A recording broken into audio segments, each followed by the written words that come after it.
ಛೇದಂ ಬುದ್ಧಿ ಸಂಪತ್ಪ್ರದಾಯಕಂ ವಿಜ್ಞಾನ ವಿಮಲಂ ಶಾಂತಂ ವಿಜಯಾಖ್ಯ ಗುರುಂ ಭಜೆ ಜಲಜ್ಯೇಷ್ಠನಿಭಾಕಾರಂ ಜಗದೀಶ ಪದಾಶ್ರಯಂ ಜಗದೀತಲ ವಿಖ್ಯಾತಂ ಜಗನ್ನಾಥ ಗುರುಂ ಭಜೆ ಗುರುಶೀಶಮಹಂ ವಂದೇ ಗುರುತತ್ವವಿಬೋಧಕಂ ಗುಹಾಶಯಂ ಗುಣಾತೀತಂ ಭಾವಯಂತಂ ಮಹಾಮತಿಂ ಯಾಮಕಿ ಹನುಮ ಭಕ್ತಾಗ್ರೇಸಂ ಓಂಕಾರ ಬೀಜಾಕ್ಷರ ವ್ಯಾಖ್ಯಾತಂ ಹರಿಪಾದ ಪಾಲಿತಂ ಉಪ್ಪಲೀತಾದ ಗುರುಂ ಭಜೆ. ಇಂದು ಮಹಾಮಹಿಮರಾಗಿರ್ತಕ್ಕಂತಹ ಗುರುಶ್ರೀಶ ವಿಠ್ಠಲ ದಾಸರ ಒಂದು ಆರಾಧನಾ ಪರ್ವಕಾಲದಲ್ಲಿ ನಾವೆಲ್ಲ ಇದ್ದೇವೆ. ಅವರ ಒಂದು ಆರಾಧನೆ ನಿಮಿತ್ತ ಅವರ ಕುರಿತು ಅವರ ಬಗ್ಗೆ ಅವರು ಮಾಡಿದಂಥ ಗ್ರಂಥಗಳ ಬಗ್ಗೆ ನಮ್ಮಂಥವರು ಹೇಳುವಂಥ ಯೋಗ್ಯತೆ ನಮ್ಮದಿಲ್ಲ. ಆದರೂ ಕೂಡ ಯಥಾಮತಿ ಯಥಾಯೋಗ್ಯತ ಅವರು ಪ್ರೀತರಾಗಲಿ ಅಂತ ಹೇಳಿ ನಾವು ನಮ್ಮ ಯೋಗ್ಯತೆ ಅನುಸಾರವಾಗಿ ಹೇಳಲೇಬೇಕು. ಹೀಗಾಗಿ ಗುರುಶ್ರೀಶ ವಿಠ್ಠಲರು ಮಹಾಮಹಿಮರು. ಅವರು ಎಷ್ಟು ಅಪರೋಕ್ಷ ಜ್ಞಾನಿಗಳು ಅನ್ನೋದನ್ನು ಅವರ ಒಂದು ಗ್ರಂಥಗಳಿಂದ ಅವರ ಗ್ರಂಥಗಳನ್ನು ಅಧ್ಯಯನ ಮಾಡಿದಾಗ ನಮಗೆ ಅರ್ಥ ಆಗ್ತದೆ. ಅದಕ್ಕಿಂತ ಮೊದಲು ಸ್ವಲ್ಪ ಪೀಠಿಕೆಯನ್ನು ನೋಡೋಣ. ಯಾಕಂದರೆ ಅನಂತ ಜೀವರಾಶಿಗಳಲ್ಲಿ ಮಾನವ ಜನ್ಮ ಅತ್ಯಂತ ಶ್ರೇಷ್ಠ. ಅದಕ್ಕೆ ಹೇಳ್ತಾರ ಮಾನವ ಜನ್ಮ ದೊಡ್ಡದು, ಇದ ಹಾನಿ ಮಾಡಿಕೊಳ್ಳಬೇಡಿ ಹುಚ್ಚಪ್ಪಗಳಿರ ಅಂಥೇಳಿ. ಯಾಕಂತಂದರೆ 84 ಲಕ್ಷ ಜೀವರಾಶಿಗಳ ದಾಟಿ ನಾವೇನು ಈ ಮನುಷ್ಯ ದೇಹ ಬಂದದಲ್ಲ, ಇದು ಸುಮ್ಮನೆ ಬಂದಿಲ್ಲ. ಅನಂತ ಜನ್ಮದ ಒಂದು ಪುಣ್ಯದ ಪರಿಪಾಕ ನೋಡ್ರಿ. ಅದರಲ್ಲೂ ಭರತಖಂಡದಲ್ಲಿ ಜನ್ಮ, ವೈಷ್ಣವ ಜನ್ಮದಲ್ಲಿ ಹುಟ್ಟಿ ನಾವು ಹರಿಸರ್ವೋತ್ತಮ ಜ್ಞಾನವನ್ನು ಪಡೆದಿದ್ದೇವಲ್ಲ, ಇದು ಸುಮ್ಮನೆ ಬಂದಿಲ್ಲ, ಅನಂತ ಜನ್ಮದ ಪುಣ್ಯದಿಂದ ಬಂದದ. ಇದಕ್ಕೆ ನಾವು ಸಾಧನ ಮಾಡಬೇಕು. ಅದಕ್ಕೆ ಹೇಳ್ತಾರೆ ದಾಸರು, ಸಾಧನ ಶರೀರವಿದು ನೀ ದಯದಿ ಕೊಟ್ಟಿದ್ದು ಸಾಧಾರಣವಲ್ಲ ಸಾಧು ಪ್ರಿಯನೇ ಅಂತ ಹೇಳಿ. ಮತ್ತು ಎಲ್ಲರೂ ಹೇಳ್ತಾರೆ, ಗುರುಶೀಶ ವಿಠಲರು ಹೇಳ್ತಾರೆ, ಇದೇ ಜನ್ಮದಲ್ಲಿ ಅಂದು ನರ ಜನ್ಮದಲ್ಲಿ ಆವ ಸಾಧನ ಕಾಣೆ. ಕ್ರಿಮಿಕೀಟ ಜನ್ಮ ಇದ್ದಾಗ ನಾವು ಏನು ಸಾಧನ ಮಾಡ್ತೀವಿ, ಮನುಷ್ಯರಾಗಿ ಹುಟ್ಟಿ ಬಂದ ಮೇಲೆ ಸಾಧನ ಮಾಡಬೇಕು. ಹಾಗಾದರೆ ಎಲ್ಲರೂ ಹೇಳ್ತಾರೆ ಸಾಧನ ಮಾಡಬೇಕು. ಏನು ಸಾಧನೆ ಮಾಡಬೇಕು ಅಂತ ಪ್ರಶ್ನೆ ಬಂದಾಗ ಆಗ ಆಚಾರ್ಯ ಮಧ್ವರ ಗ್ರಂಥಗಳು ಎಲ್ಲ ಗ್ರಂಥಗಳು ಸಂಸ್ಕೃತದಲ್ಲಿ ಇತ್ತು. ಸಂಸ್ಕೃತ ಬಾರದ ಮಂದಿ, ಸಂಸ್ಕೃತ ಅರಿಯದ ಮಂದಿ ಹೇಗೆ ಉದ್ಧಾರ ಆಗಬೇಕು ಅನ್ನೋದನ್ನು ಮನಗಂಡು ದೇವಾಂಶ ಸಂಭೂತರಾಗಿರ್ತಕ್ಕಂಥ ಪುರಂದರ ದಾಸರು, ಆಮೇಲೆ ವಿಜಯದಾಸರು, ಆಮೇಲೆ ಗೋಪಾಲ ದಾಸರು, ಜಗನ್ನಾಥ ದಾಸರು, ಆ ಜಗನ್ನಾಥ ದಾಸರ ಶಿಷ್ಯರೇ ಇಂದಿನ ಕಥಾನಾಯಕರಾಗಿರ್ತಕ್ಕಂಥ ನಮ್ಮ ಗುರುಶ್ರೀಶ ವಿಠ್ಠಲ ದಾಸರು. ಇವರೆಲ್ಲ ದಾಸರು ಬಂದು ಏನು ಮಾಡಿದರು? ಹೌದು, ಎಷ್ಟೊಂದು ಪ್ರಮೇಯಗಳು, ತತ್ವಗಳು ಸಂಸ್ಕೃತದಲ್ಲಿ ಇವೆ ಅಂತ ತಿಳ್ಕೊಂಡು ಆಡು ಭಾಷೆಯಲ್ಲಿ ಹಾಡನ್ನು ಮಾಡಿ ಒಂದು ಜನರ, ಯಾಕಂದರೆ ಸಾಮಾನ್ಯ ಜನರಿಗೆ ಏನು ಗೊತ್ತೇ ಇಲ್ಲ ಅಂದ್ರೆ ಅವ್ರು ಏನು ಸಾಧನೆ ಮಾಡ್ತಾರೆ. ಅದಕ್ಕೆ ಸರಳ ಕನ್ನಡ ಸುಂದರ ಭಾಷೆಯಲ್ಲಿ ಏನು ಮಾಡಿದರು? ಗ್ರಂಥಗಳನ್ನು ರಚನೆ ಮಾಡಿದರು. ನಮ್ಮ ಜಗನ್ನಾಥ ದಾಸರೇನು ಹರಿಕಥಾಮೃತ ಸಾರ ರಚನೆ ಮಾಡ್ಯಾರಲ್ಲ, ಈ ಜಗನ್ನಾಥ ದಾಸರ ಹರಿಕಥಾಮೃತ ಸಾರಕ್ಕೆ ಸಂಸ್ಕೃತದಲ್ಲೇ ಒಂದು ವ್ಯಾಖ್ಯಾನ ಮಾಡ್ಯಾರ. ಅದಕ್ಕೆ ಹೇಳ್ತಾರೆ ಸುಧಾ ಓದಿ ಪದ ತಿಳಿಬೇಕಂತ. ಯಾಕಂದ್ರೆ ಅಷ್ಟು ಸರಳ ಅಲ್ರಿ ದಾಸರ ಪದಗಳನ್ನು ನಾವು ಅರ್ಥ ಮಾಡ್ಕೋಬೇಕಂದ್ರೆ ಸುಧಾ ಓದಿದ ಮೇಲೇ ಅದರ ಅರ್ಥ ಆಗ್ತದೆ ಅಂಥೇಳಿ ಅಂಥ ಒಂದು ಮಹತ್ತರ ಕಾರ್ಯವನ್ನು ನಮ್ಮ ದಾಸರು ಮಾಡಿದರು. ಅಷ್ಟೇ ಅಲ್ಲದೆ ಅವ್ರು ಮತ್ತೇನು ಮಾಡಿದರು? ದಾಸತ್ವ ಅಂದರೆ ಏನು? ಯಾಕಂದರೆ ನಮಗೆ ಭಗವಂತ ಸಿಗಬೇಕಾದ್ರೆ ನಾವು ಏನಾಗಬೇಕು? ನೀನು ಈಶ, ನಾನು ದಾಸ ಅಂತಕ್ಕಂಥ ಭಾವ ನಮ್ಮಲ್ಲಿ ಬರಬೇಕು. ಆ ಎಲ್ಲ ದಾಸರು ಏನು ಮಾಡಿದರು? ದಾಸತ್ವವನ್ನು ದಾಸರು ಹೆಂಗೆ ಇರಬೇಕು ಅನ್ನೋದನ್ನು ತೋರಿಸಿಕೊಟ್ರು. ಅದಕ್ಕೆ ಒಂದು ಸಲ ಹನುಮಂತ ದೇವರು ಏನು ಮಾಡ್ತಾರೆ, ಇದ್ರೊಳಗೆ ಲಂಕಾಕ್ಕೆ ಹೋಗಿರ್ತಾರೆ ಸೀತಾದೇವಿನ ಹುಡುಕ್ಲಿಕ್ಕೆ. ಆಗ ಕೇಳ್ತಾರಲ್ಲಿ ನೀನು ಯಾರು ಅಂತಂದರೆ, ನಾನು ವೀರ ಶೂರ ಅಂತೇನು ಹೇಳಿಲ್ಲ. ಹನುಮಂತ ದೇವರು ಏನು ಹೇಳ್ತಾರಂದ್ರೆ, ದಾಸೋಹಂ ಕೋಸಲೇಂದ್ರಶ್ಯ, ನಾನು ಶ್ರೀರಾಮಚಂದ್ರನ ದಾಸ, ಶ್ರೀರಾಮಚಂದ್ರನ ದೂತ ಅಂತೇಳಿ ಹೇಳ್ತಾರೆ. ಹೀಗಾಗಿ ಅದಕ್ಕೆ ದಾಸತ್ವಕ್ಕೆ ಅಷ್ಟೊಂದು ಮಹತ್ವ ಇದೆ. ಎಲ್ಲರೂ ದಾಸರು ಹಾಡ್ತಾರೆ, ನಾವೆಲ್ಲ ಹಾಡ್ತೀವಿ. ದಾಸನ್ನ ಮಾಡಿಕೋ ಎನ್ನ ಸಾಸಿರ ನಾಮದ ವೆಂಕಟ ರಮಣ, ದಾಸನ್ನ ಮಾಡಿಕೋ ಎನ್ನ. ಯಾಕಂತಂದರೆ ಆ ದಾಸತ್ವಕ್ಕೆ ಅಷ್ಟು ಮಹತ್ವ ಇದೆ. ಹಾಗಾದರೆ ನಾವು ಈ ದಾಸರಾಗಬೇಕಾದ್ರೆ ಹಾಗೆ ಆಗ್ತದೇನು? ಇಲ್ಲ. ಯಾರು ಬೇಕು? ನಮಗೆ ಗುರುಗಳ ಅನುಗ್ರಹ ಆಗಬೇಕು. ಅದಕ್ಕೆ ಹೇಳ್ತಾರೆ ಗುರುಶ್ರೀಶ ವಿಠ್ಠಲ ದಾಸರು, ಗುರುಗಳ ಕರುಣ ಸುಸ್ಥಿರವಾಗಿದ್ದವರಿಗೆ ಹರಿನಿನ್ನ ಅನುಗ್ರಹವಾಗುವುದೋ ಶ್ರೀನಿವಾಸ ದಯಾನಿದೆ. ಯಾರಿಗೆ ಗುರುಗಳ ಅನುಗ್ರಹ ಆಗ್ತದ ಅವರು ಮಾತ್ರ ದಾಸರು ಆಗಲಿಕ್ಕೆ ಸಾಧ್ಯ, ಭಗವಂತನ ಪಾದವನ್ನು ಕಾಣಲಿಕ್ಕೆ ಸಾಧ್ಯ. ಹಾಗಾದ್ರೆ ನಮಗೊಂದು ಪ್ರಶ್ನೆ ಬರ್ತದೆ, ಏನ್ರಿ ಎಲ್ಲರೂ ಹೆಂಗೆ ದಾಸರಾಗ್ತಾರ, ಎಲ್ಲರೂ ಹೆಂಗೆ ಅಪರೋಕ್ಷ ಜ್ಞಾನಿಗಳಾಗ್ತಾರ, ಹಾಗಂದ್ರೆ ನಾವು ಏನು ಸಾಧನೆನೇ ಮಾಡಬಾರ್ದ ಅಂತ ಪ್ರಶ್ನೆ ಬಂದಾಗ, ಭಗವಂತ ಯಾರಿಗೂ ತಿಳಿಲಿಕ್ಕೆ ಸಾಧ್ಯ ಇಲ್ಲ ಅಂದಾಗ ನಾವು ಹೇಗೆ ಭಗವಂತನನ್ನು ತಿಳಿಬೇಕು ಅಂತ ಒಂದು ಪ್ರಶ್ನೆ ಬಂದಾಗ, ಆಗ ಭಗವಂತ ಗೋಚರ ಆಗ್ತಾನೆ. ಹೆಂಗೆ ಗೋಚರ ಆಗ್ತಾನೆ ಅಂತಂದ್ರೆ, ಈಗ ನಾವು ಒಂದು ಸಮುದ್ರಕ್ಕೆ ಹೋಗಿರ್ತೀವಿ. ಸಮುದ್ರಕ್ಕೆ ಹೋದಾಗ ನಾವು ಇಡೀ ಸಮುದ್ರ ನೀರು ತರಲಿಕ್ಕೆ ಸಾಧ್ಯ ಅದೇನು? ನಾವು ಏನೋ ಒಂದು ಬಿಂದಿಗೆ ಒಯ್ದಿರ್ತೀವೋ, ಒಂದು ಸೌಟ್ ಒಯ್ದಿರ್ತೀವೋ, ಏನು ಒಯ್ದಿರ್ತೀವೋ ಏನೋ, ಅದರ ತುಂಬ ಮಾತ್ರ ನೀರನ್ನು ನಾವು ಹೇಗೆ ತರಲಿಕ್ಕೆ ಸಾಧ್ಯನೋ ಹಾಗೆ ನಮ್ಮ ಯೋಗ್ಯತೆ ಅನುಸಾರವಾಗಿ ನಾವು ಭಗವಂತನಲ್ಲಿ ಭಕ್ತಿ ಮಾಡಿದಾಗ, ಸಾಧನೆ ಮಾಡಿದಾಗ ಭಗವಂತ ಅವರ ಜನ್ಮಾಂತರದ ಸಾಧನೆ, ಅವರ ಜನ್ಮಾಂತರದ ಯೋಗ್ಯತೆ, ಅವರ ಕರ್ಮಗಳನ್ನು ಅನುಸರಿಸಿಕೊಂಡು ಭಗವಂತ ಏನು ಮಾಡ್ತಾನೆ? ನಮಗೆ ಅನುಗ್ರಹವನ್ನು ಮಾಡ್ತಾನೆ. ಹೀಗಾಗಿ ಅಂಥ ದಾಸರು ಈ ಒಂದು ಪರೋಕ್ಷ ಜ್ಞಾನಿಗಳ ಸಾಲಿನಲ್ಲಿ ಬರ್ತಕ್ಕಂಥ ನಮ್ಮ ಗುರು ಶ್ರೀಶ ವಿಠ್ಠಲ ದಾಸರ ಅವರು ಕೂಡ ಅಪರೋಕ್ಷ ಜ್ಞಾನಿಗಳು.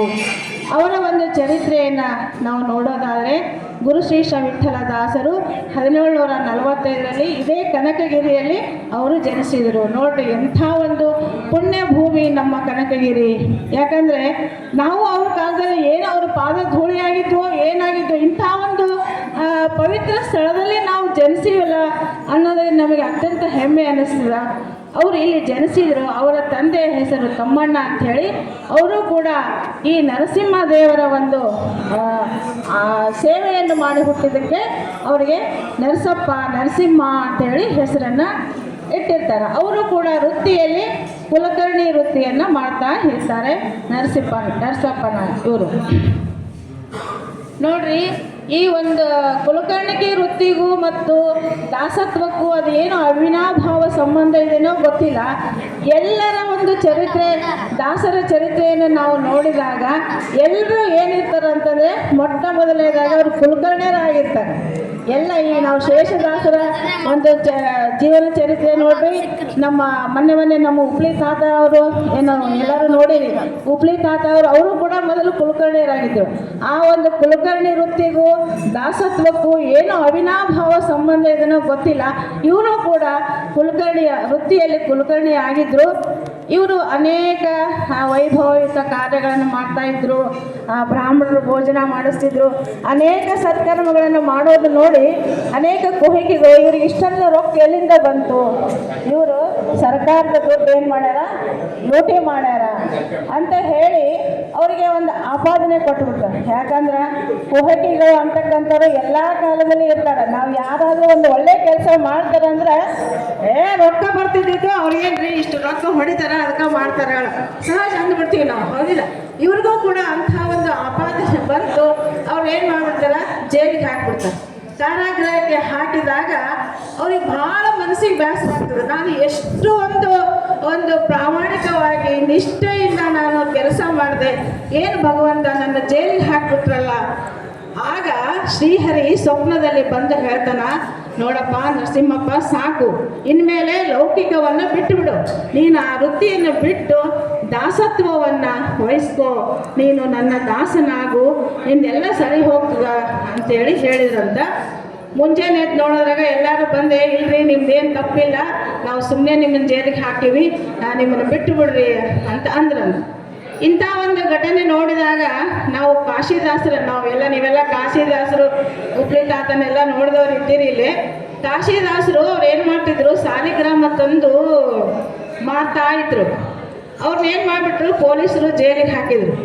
ಅವಾಗ ಅವ್ರು ಏನೂ ಬೇಜಾರು ಮಾಡ್ಕೊಳ್ಳಾರ್ದೆ ಪ್ರತಿನಿತ್ಯ ಸ್ನಾನ ಮಾಡೋದು, ಒಂದು ಲೋಟ ಹಾಲು ಕುಡಿಯೋದು, ರಾಮ ಮಂತ್ರ ಜಪ ಮಾಡೋದು, ಸುಮ್ಮನೆ ಕೂತ್ಬಿಟ್ರಂತ. ಇದನ್ನ ನೋಡಿ ಆ ಆಫೀಸರ್ಗೆ ಬಹಳ ಆಶ್ಚರ್ಯ ಆಯಿತು.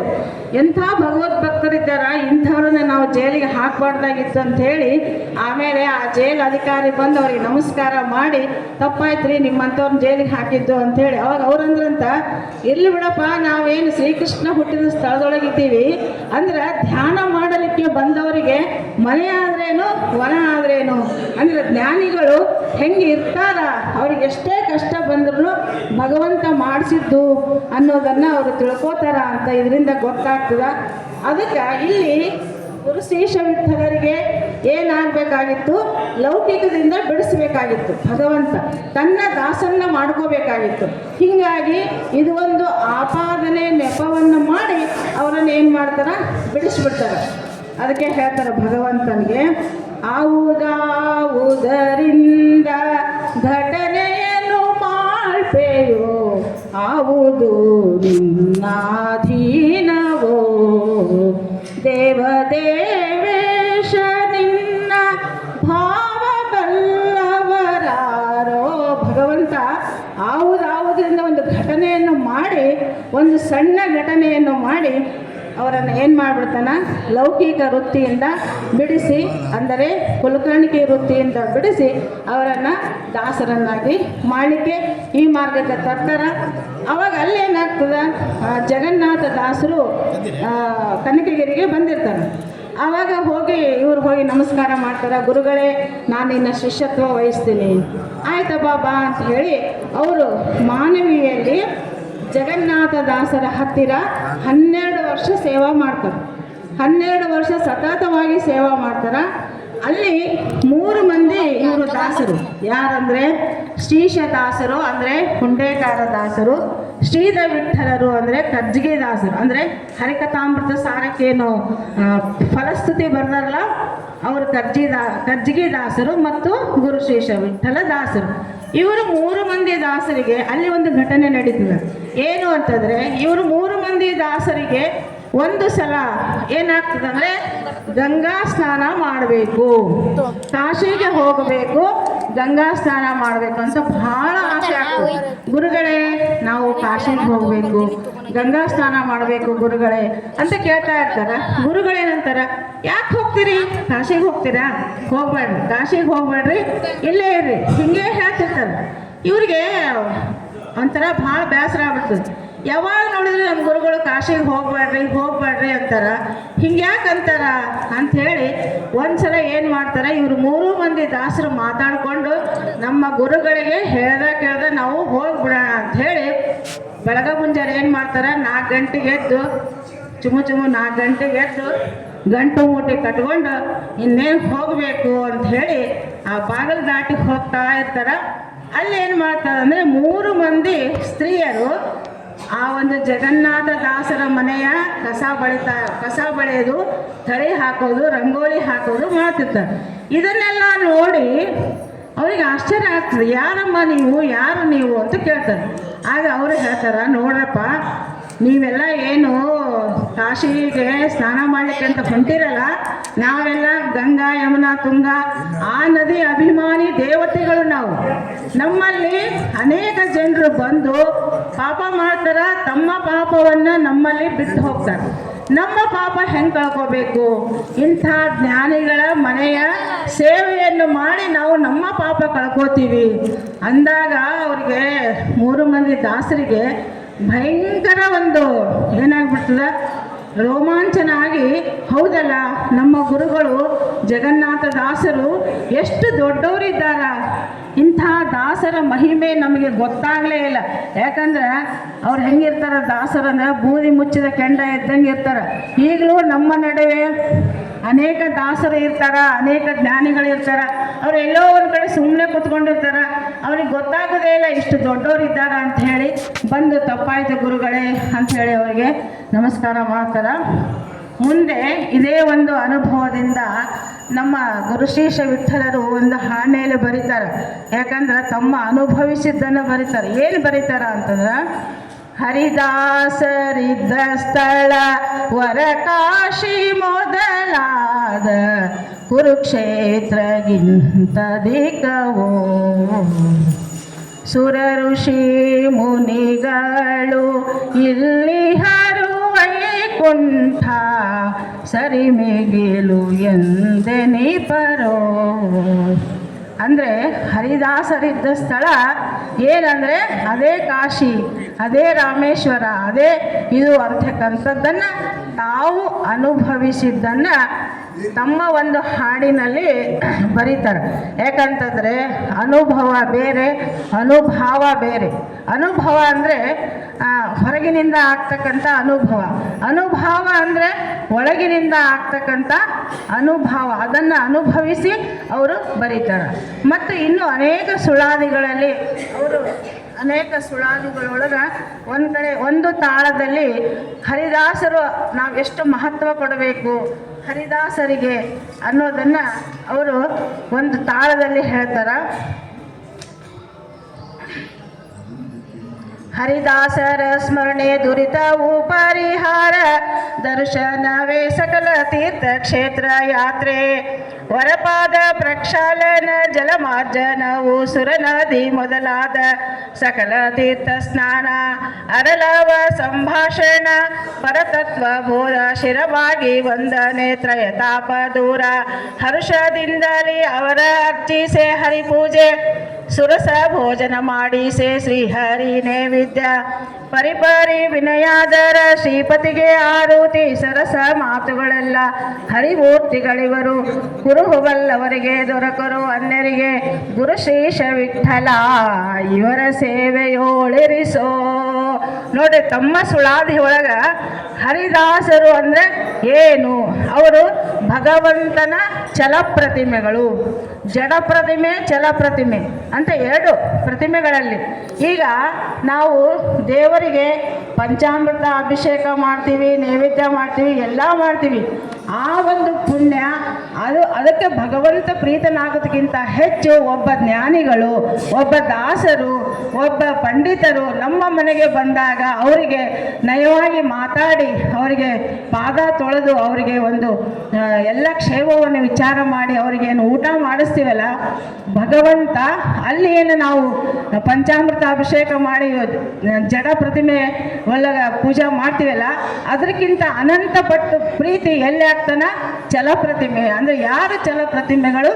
ಭಗವಂತನ ಹರಿದಾಸರೇ ಛಲ ಪ್ರತಿಮೆಗಳು. ಇವರು ಎಂಥವ್ರಿಗೆ ಸಿಗ್ತಾರ? ಕುರುಹುವೆಲ್ಲವರಿಗೆ ದೊರಕರು ಅನ್ಯರಿಗೆ. ಅವರು ಎಲ್ಲರಿಗೂ ಸಿಗಂಗಿಲ್ರಿ. ಗುರು ಶ್ರೀಶ ವಿಠಲ ದಾಸರಂಥವರು, ಹರಿದಾಸರಂಥವರು, ನಮ್ಮ ಉಪ್ಪಳಿ ತಾತ ಅಂಥವರು 1 ಕೋಟಿ ಕೊಡ್ತೀವಂದ್ರು ಅವ್ರು ಯಾರ ಮನೆಗೂ ಕಾಲಿಡ್ತಿದ್ದಿಲ್ಲ. ನಾವು ಯಾರಿಗೆ ಉದ್ಧಾರ ಮಾಡಬೇಕೋ ಅಂಥವ್ರ ಮನೆಗೆ ಮಾತ್ರ ಅವರು ಹೋಗ್ತಿದ್ರು. ಇಂಥ ಹರಿದಾಸರ ಒಂದು ದರ್ಶನ ಇವತ್ತಿನ ದಿವಸ ಏನು ನಾವು ದಾಸರ ಒಂದು ಕೃತಿಗಳನ್ನು, ಅವರ ಚಿಂತನೆಯನ್ನು ಅವಲೋಕನ ಮಾಡ್ತೀವಲ್ಲ, ಇದು ನಮಗೆ ಅತ್ಯಂತ ಅತ್ಯಂತ ಅತ್ಯಂತ ಪುಣ್ಯನೇ ನಮ್ಗೆ ಏನಾಗ್ತದೆ? ತಂದು ಕೊಡ್ತದೆ. ಅಂಥ ಹರಿದಾಸರ ಸ್ಮರಣೆ ಇಷ್ಟು ದೊಡ್ಡವರು ನಮ್ಮ ಗುರು ಶ್ರೀಶ ವಿಠಲ ದಾಸರು. ಯಾಕಂದರೆ ಆರಾಧನೆ ಅಂದರೆ ಯಾರು? ಗುರು ಶ್ರೀಶ ವಿಠಲ ದಾಸರು ಯಾರು, ಅವರು ಏನು ಮಾಡ್ಯಾರ ಅನ್ನೋದನ್ನು ತಿಳ್ಕೊಂಡಾಗ ನಮಗೆ ಇನ್ನೂ ಭಕ್ತಿ ಏನಾಗ್ತದ? ಅನಂತ ಪಟ್ಟು ಆಗ್ತದೆ. ಅದಕ್ಕೆ ಅವ್ರು ಏನು ಮಾಡ್ತಾರೆ? ಆಮೇಲೆ ಕಾಶಿಗೆ ಹೋಗೋದನ್ನೇ ಬಿಟ್ಬಿಡ್ತಾರೆ. ಹೀಗೆ ಆಮೇಲೆ ಮುಂದೆ ಏನಾಗ್ತಾರ? ಗುರುಗಳೇ ನನಗೆ ಅನುಗ್ರಹ ಮಾಡಿರಿ, ನನಗೆ ಅನುಗ್ರಹ ಮಾಡಿರಿ, ನಾನು ಹೋಗ್ತೀನಿ ಅಂತ ಹೇಳಿದಾಗ, ಆಯ್ತಪ್ಪ ನೀನು ಹೋಗು ಅಂಥೇಳಿ ಅವರಿಗೆ, ಇಲ್ಲ ನಿನ್ನ ಕಳಿಸ್ತಿದ್ದೆ, ಆದರೆ ನಿನಗೆ ಒಂದು ಸರ್ಪ ಬಾಧೆ ಇತ್ತು, ಅದಕ್ಕೋಸ್ಕರ ನಾನು ಇಟ್ಕೊಂಡಿದ್ದೆ. ಒಂದು ಬಡಿಗೆ ಕೊಡ್ತಾರೆ ಅವ್ರಿಗೆ, ಜಗನ್ನಾಥ ದಾಸರು, ಬಡಿಗೆ ನಿನಗೆ ಸರ್ಪ ಕಚ್ತದ, ಆ ಸರ್ಪ ಕಚ್ಚಿದಾಗ ಅದಕ್ಕೆ ಸ್ಪರ್ಶ ಮಾಡು, ನಿನಗೆ ಆರಾಮಾಗ್ತದೆ ಅಂತ ಹೇಳಿ ಕೊಟ್ಟು ಕಳಿಸ್ತಾರೆ. ನಿನಗೆ ಇದು ಅಂಕಿತ ಕೊಡೋದು ನಾನಲ್ಲ, ಕಂಪ್ಲಿಯಲ್ಲಿ ಶ್ರೀಶ ವಿಠಲ ದಾಸರು ಅಂತಿದ್ದಾರೆ, ಅವ್ರ ಹತ್ರ ಹೋಗ್ರಿ. ಯಾಕಂದ್ರೆ ನಮ್ಗೆ ವಿದ್ಯಾಗುರುಗಳೇ ಬೇರೆ, ಸ್ವರೂಪೋದ್ಧಾರಕರೇ ಬೇರೆ. ಈಗ ಹೆಂಗೆ ಜಗನ್ನಾಥ ದಾಸರು ವಿಜಯದಾಸರ ಹತ್ರ ಹೋದಾಗ, ನಿನ್ನ ಗುರು ನಾನಲ್ಲಪ್ಪ, ಅಲ್ಲೇ ಹೋಗು, ಗೋಪಾಲದಾಸರ ಹತ್ರ ಹೋಗು ಅಂತ ಹೇಳಿ ಕಳಿಸ್ತಾರಲ್ಲ, ಇವರು ಕೂಡ ಸ್ವರೂಪೋದ್ಧಾರ ಜೀವೋದ್ಧಾರಕ ಗುರುಗಳಾದ ಶ್ರೀಶ ವಿಠ್ಠಲ ದಾಸರು ಅಂದರೆ ಹುಂಡೇಕಾರ ದಾಸರಲ್ಲಿ ಕಳಿಸ್ತಾರ. ಅವರು ಹುಂಡೇಕಾರ ದಾಸರು ಇವ್ರಿಗೆ ಏನು ಮಾಡ್ತಾರೆ ಅಂತಂದರೆ ಗುರು ಶ್ರೀಶ ವಿಠ್ಠಲ ಅಂತ ಒಂದು ಅಂಕಿತವನ್ನು ಕೊಡ್ತಾರ. ಆ ಅಂಕಿತದಿಂದ ಅವರು 6 ಸುಳಾದಿಗಳನ್ನು ಈ ಬುಕ್ಕಿನಲ್ಲಿ ನಮ್ಮ ಗುರುಮಧ್ವರಾವ್ ಉಪ್ಲಿ ತಾತ ಕಾಶಿದಾಸರು, ಇವರೇ ನಾ ಹೇಳಿದಲ್ಲ ಕಾಶಿದಾಸರು ಜೈಲಿಗೆ ಹಾಕಿದ್ರು, ಕುರುಡರಿದ್ರು ಅಂತ. ಇವರು ಕಾಶಿದಾಸರು ಮತ್ತು ಗುರುಮಧ್ವರಾವ್ ಉಪ್ಲಿ ತಾತ ಇವರು 6 ಸುಳಾದಿಗಳನ್ನು ಪ್ರಿಂಟ್ ಮಾಡ್ಯಾರ. ಇವು 6 ಸುಳಾದಿಗಳು ಹೆಂಗವ ಅಂದ್ರೆ ನಮ್ಮ ಪ್ರತಿನಿತ್ಯ 6 ಸುಳಾದಿಗಳನ್ನು ಪಾರಾಯಣ ಮಾಡೋದ್ರಿಂದ ನಮ್ಮ ಅರಿಷಡ್ ವರ್ಗಗಳೇ ನಾಶ ಆಗಿ ಹೋಗ್ತವ, ಅಷ್ಟೊಂದು ಪವರ್ಫುಲ್ ಅವ ಅಂತೇಳಿ ಹೇಳಿದರು. ನಮ್ಮ ಉಪ್ಲಿ ತಾತ ಅವರಿಗೆ ಅವ್ರ ಮೊಮ್ಮಗಳು ಕೇಳಿದ್ಲಂತ, ತಾತ ನನಗೇನಾದರೂ ಉಪದೇಶ ಕೊಡು ಅಂತ. ನಿನಗೇನು ಉಪದೇಶ ಕೊಡೋಂಗಿಲ್ಲಮ್ಮ, ಗುರುಶ್ರೀಶರಾಯರು ಮಾಡಿದಂತಹ 6 ಸುಳಾದಿಗಳನ್ನು ನಿತ್ಯ ಪಾರಾಯಣ ಮಾಡಿಬಿಡು, ನಿನಗೆ ಎಲ್ಲ ಅದೇ ಉಪದೇಶ, ಅದೇ ಪರಿಹಾರ. ಅಷ್ಟೊಂದು ಮಹತ್ವವಾಗಿರ್ತಕ್ಕಂಥ ಈ ಒಂದು 6 ಸುಳಾದಿಗಳನ್ನು ನೀವು ಆರಾಧನೆಯಲ್ಲಿ ಆಗಲಿ ನಿತ್ಯವಾಗಲಿ, ಒಂದು ನಕ್ಷತ್ರ ಮಾಲೀಕ, ಇದು ಒಂದು ಗುರುಶ್ರೀಶ ವಿಠ್ಠಲರ 6 ಸುಳಾದಿಗಳು ನಿತ್ಯ ಪಾರಾಯಣನ ನಾವು ಉದ್ಧಾರ ಆಗಬೇಕಾದ್ರೆ ಪಾರಾಯಣ ಮಾಡಲೇಬೇಕು ಅಂತ ಹೇಳಿ, ಹೀಗೆ ಅವರು ಶ್ರೀಶ ವಿಠ್ಠಲರು ಏನು ಕೊಡ್ತಾರಲ್ಲ ಅಂಕಿತ, ಆ ಅಂಕಿತ ಕೊಟ್ಟ ಮೇಲೆ ಅವ್ರು ಹರಿದಾಸರಾಗಿ ಕಂಪ್ಲಿಯಲ್ಲಿ ಸ್ವಲ್ಪ ದಿವಸ ಇರ್ತಾರೆ. ಅನೇಕ ಅವರು ಪವಾಡಗಳನ್ನು ಮಾಡ್ತಾರೆ. ಅವರ ಪವಾಡಗಳನ್ನು ಈಗ ಅದು ಅವರ ಚರಿತ್ರೆ ಆಯಿತು. ಅವರ ಪವಾಡಗಳನ್ನು ನೋಡೋದಾದರೆ ಒಂದು ನಿಮಗೆಲ್ಲ ಗೊತ್ತೇ ಇರ್ತದೆ ಚರಿತ್ರೆ, ಆದರೂ ಕೂಡ ಇಂಥ ಆರಾಧನಾ ಸಂದರ್ಭದಲ್ಲಿ ಅವರ ಸ್ಮರಣೆ ಮಾಡಬೇಕು. ಒಂದು ಸಲ ಏನಾಗ್ತದೆ, ಕಂಪ್ಲಿಯಲ್ಲಿ ಅವರ ಮನೆಯಲ್ಲಿ ಉಪನಯನ ನಡೆದಿರ್ತದೆ.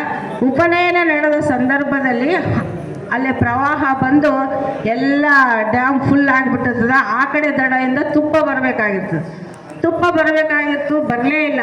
ತುಪ್ಪ ಬರಲಿಲ್ಲ ಅಂತ ಎಲ್ಲರಿಗೂ ಪೇಚಾಟ ಆಗ್ತದೆ. ಆಗ ಏನು ಮಾಡ್ತಾರೆ ಗುರುಶ್ರೀಶ ವಿಠ್ಠಲರು, ತುಪ್ಪ ಬರಲಿಲ್ಲಲ್ಲ, ಒಂದು ನದಿಗೆ ಹೋಗಿ ಒಂದು ಬಿಂದಿಗೆ ನೀರು ತೊಗೊಂಡು ಬರ್ರಿ ಅಂತ. ಒಂದು ಬಿಂದಿಗೆ ನೀರು ತೊಗೊಂಡು ಬರ್ತಾರೆ. ನೀರು ತೊಗೊಂಬಂದು ಆ ಬಿಂದಿಗೆ ಅವ್ರ ಮುಂದೆ ಇಡ್ತಾರೆ. ಅವರು ಅಲ್ಲಿರ್ತಕ್ಕಂಥ ತುಪ್ಪಕ್ಕೆ ಅಭಿಮಾನಿಯಾಗಿರ್ತಕ್ಕಂಥ ಲಕ್ಷ್ಮೀದೇವಿ ಗೋವಿಂದನ ಸ್ಮರಣೆಯನ್ನು ಮಾಡಿ ಆ ನೀರನ್ನು ಏನು ಮಾಡ್ತಾರೆ, ಅವರು ತುಪ್ಪ ಮಾಡ್ತಾರೆ. ನೋಡ್ರಿ, ನೀರನ್ನು ತುಪ್ಪ ಮಾಡಲಿಕ್ಕೆ ಯಾರಿಗಾದ್ರೂ ಸಾಧ್ಯ ಅದನ್ನ? ಅಂಥ ಮಹಾನುಭಾವರಿಗೆ ಮಾತ್ರ ಸಾಧ್ಯ. ತುಪ್ಪ ಮಾಡಿ ಬಡಿಸೋಗ್ರಿ, ಎಲ್ಲರಿಗೂ ತುಪ್ಪ ಬಡಿಸೋಗ್ರಿ ಅಂತ ಎಲ್ಲರಿಗೂ ತುಪ್ಪ ಬಡಿಸ್ತಾರೆ. ಉಳಿದಿದ್ದ ತುಪ್ಪವನ್ನು ನದಿಗೆ ಹಾಕಿಬಿಡ್ರಿ. ಇಲ್ಲ, ನಾ ಸಾಲ ತಗೊಂಡಿದ್ದೆ ಅದಕ್ಕೆ ನದಿಗೆ ಹಾಕಿಬಿಡ್ರಿ. ಎಲ್ಲರಿಗೂ ಆಶ್ಚರ್ಯ ಆಗ್ತಂತ ಎಲ್ಲರೂ ನಮಸ್ಕಾರ ಮಾಡ್ತಾರೆ. ಎಷ್ಟು ದೊಡ್ಡವರು ನಮ್ಮ ಗುರು ಶ್ರೀಶ ವಿಠ್ಠಲ ದಾಸರು ಅಂಥೇಳಿ ಈ ಥರ ಪವಾಡ ಮಾಡ್ಯಾರ. ಆಮೇಲೆ ಇನ್ನೂ 1-2 ಪವಾಡಗಳನ್ನು ಹೇಳೋದಾದರೆ, ಒಂದು ಸಲ ಗುರುಶ್ರೀಶ ವಿಠ್ಠಲ ದಾಸರು ನದಿಗೆ ಹೋಗಿ ನೀರು ತುಂಬ್ಕೊಂಡು ಬರ್ತಿರ್ತಾರೆ. ನೀರು ತುಂಬ್ಕೊಂಡು ಬರೋ ಮುಂದೆ ಅವರ ಶಿಷ್ಯ ತಮಗೆ ಹಿಡ್ಕೊಂಡು ಬರ್ತಿರ್ತಾನೆ. ಅಲ್ಲಿ ಒಬ್ಬ ಅಂತಜ ಅಂದರೆ ಹರಿಜನರ ಭಾಳ ಬಾಯಾರಿಕೆಯಿಂದ ಪ್ರಾಣ ಸಂಕಟದಿಂದ ಒದ್ದಾಡ್ತಿರ್ತಾರಂತ. ಅವಾಗ ಅವ್ರು ಏನು ಮಾಡ್ತಾರೆ, ನೀರು ತೊಗೊಂಡು ಬಾರಪ್ಪ, ಇಲ್ಲೇ ಆತಗೆ ನೀರು ಹಾಕಬೇಕು ಅಂತೇಳಿ ಆತಗೆ ನೀರು ಹಾಕ್ತಾರೆ. ನೀರು ಹಾಕ್ತಾನೆ. ಅವಾಗ ಆತಗೆ ಆರಾಮಾಗ್ತದೆ. ಮನೆಗೆ ಬಂದು ಈ ಶಿಷ್ಯಗೇನು ಆತಗೆ ನೀರು ಹಾಕಿದ್ರಲ್ಲ, ಹೋಗಿ ಮತ್ತೆ ನಮ್ಮ ಗುರುಗಳು ಸ್ನಾನ ಮಾಡ್ತಾರೋ ಏನು ಮಾಡ್ತಾರೋ ಅಂತ ತಿಳ್ಕೊಂಡಿದ್ದ. ಅವ್ರು ಸ್ನಾನ ಮಾಡಲಿಲ್ಲ, ಏನು ಮಾಡಲಿಲ್ಲ, ಸೀದಾ ಹಾಗೆ ಹೋಗಿ ಪೂಜೆ ಮಾಡ್ಲಿಕ್ಕತ್ತ. ಈ ಶಿಷ್ಯರಿಗೆ ಭಾಳ ಬೇಜಾರಾಯ್ತು. ಏನು ನಮ್ಮ ಗುರುಗಳು ಹಿಂಗೆ ಯಾಕೆ ಮಾಡಿದರು, ಆತಗೆ ನೀರು ಹಾಕಿ ನೀರು ಎಂಜಲಾಯ್ತು. ನಮ್ಮ ವಿಚಾರ ಎಲ್ಲ ಹಿಂಗೆ, ನಾವೆಲ್ಲ ಹಿಂಗೆ ವಿಚಾರ ಎಂಜಲ. ಆ ಜ್ಞಾನಿಗಳ ವಿಚಾರ ಬೇರೆಯೇ ಇರ್ತದೆ. ಅದಕ್ಕೆ ಅವ್ರು ಏನು ಮಾಡ್ತಾರೆ, ತೊಗೊಂಡ್ಬಾರಪ್ಪ ನೀರು ತೊಗೊಂಬ, ಹೋಗಿ ನೀರು ತೊಗೊಂಬಂದು ನೋಡ್ತಾರೆ. ನೀರು ತುಂಬಿದ್ದು ಹೆಂಗಿದ್ದು ಹಾಗೆ ಇರ್ತದೆ. ಅವಾಗ ಭಾಳ ಆಶ್ಚರ್ಯ ಆಗ್ಬಿಡ್ತದೆ ಶಿಷ್ಯಗೆ. ಅವ್ರು ಎಂಥವ್ರು ಅಂದ್ರೆ ಎಲ್ಲರಲ್ಲಿಯೂ ಭಗವಂತನನ್ನು ಕಾಣ್ತಕ್ಕಂಥವ್ರು. ಸರ್ವ ದೇಶವು ಪುಣ್ಯ ದೇಶವು, ಸರ್ವಕಾಲವು ಪರ್ವಕಾಲವು, ಸರ್ವ ಜೀವರು ದಾನ ಪಾತ್ರರು, ಸರ್ವವಂದನ ವಿಮಲ ಮೂರ್ತಿ ಧ್ಯಾನ ಉಳ್ಳವಗೆ ಅಂತ ಹೇಳಿ ಈ ಒಂದು ಸಕಲ ಚರಾಚರ ವಸ್ತುಗಳಲ್ಲಿ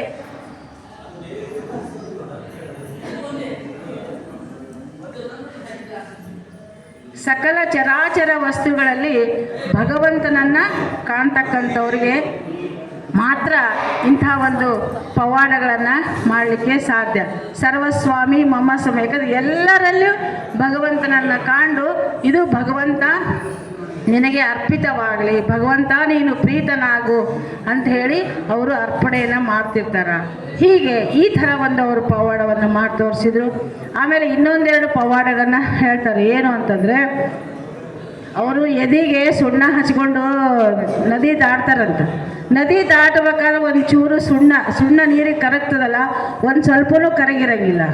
ಆಮೇಲೆ ಇನ್ನೊಂದು ಸಲ ತಿರುಪತಿಯಲ್ಲಿ ವಿಜಯದಾಸರು ಆಮೇಲೆ ಗೋಪಾಲದಾಸರು ಎಲ್ಲರೂ ಇರ್ತಾರೆ. ಆವಾಗ ಇಲ್ಲಿ ಗುರುಶೀಶ ವಿಠ್ಠಲ ದಾಸರು ಇದ್ರೆ ಚಲೋ ಇತ್ತು ಅಂತ ಹೇಳಿದ ತಕ್ಷಣನೇ ಅಲ್ಲಿ ಹೋಗ್ಬಿಡ್ತಾರೆ ಗುರುಶೀಶ ವಿಠ್ಠಲ. ಅಂದರೆ ಏನರ್ಥ? ಅವರು ಸಾಂಶರು ಅಂದರೆ ದೇವತೆಗಳು. ನಾವು ನಿರಂಶರು, ನಾವು ಮನುಷ್ಯರು. ಇಲ್ಲಿ ಇದ್ದೀವಿ, ಇನ್ನೊಂದು ಕಡೆ ಇರ್ಲಿಕ್ಕೆ ಸಾಧ್ಯದೇನು? ನಾವು ಇನ್ನೊಂದು ಕಡೆ ಇರ್ಲಿಕ್ಕೆ ಸಾಧ್ಯ ಇಲ್ಲ.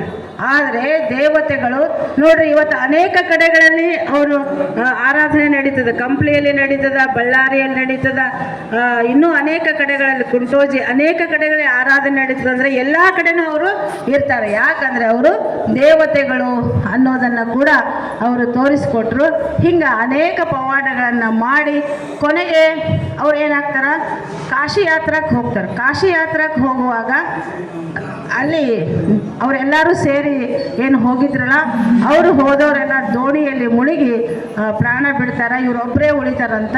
ಇವರೊಬ್ಬರೇ ವಾಪಸ್ ಏನು ಬರೋದು ಅಂತ ಹೇಳಿ ಒಂದು ಪತ್ರವನ್ನು ಬರೆದು ತಾಳ, ತಂಬೂರಿ ಇವನ್ನ ಕೊಟ್ಟು ಕಳಿಸ್ತಾರೆ. ಆ ತಂಬೂರಿ, ತಾಳ ಇಂದಿಗೂ ನಾವು ಬಳ್ಳಾರಿಯಲ್ಲಿ ಡಾಕ್ಟರ್ ವಿ.ಕೆ. ಜಾಗೀರ್ದಾರ್ ಮನೆಯಲ್ಲಿ ಇವತ್ತು ಕೂಡ ಆರಾಧನೆ ನಡೀತದ. ಅವನ್ನು ನಾವು ನೋಡ್ಬೋದು. ಅಂದ್ರೆ ಏನು? ಮಾರ್ಗಶಿರ ಬಹಳ ಅಮಾವಾಸ್ಯೆ, ಅದೇ ಅವರ ನಿರ್ಯಾಣ ದಿನ ಅಂತ ಹೇಳಿ ಅವರ ಮನೆಯಲ್ಲಿ ತಾಳ ತಂಬೂರಿ ಇರೋದ್ರಿಂದ ಅವರು ಶಿಷ್ಯ ವರ್ಗ. ಹೀಗಾಗಿ ಅಲ್ಲಿ ಆರಾಧನೆ ನಡೀತದ.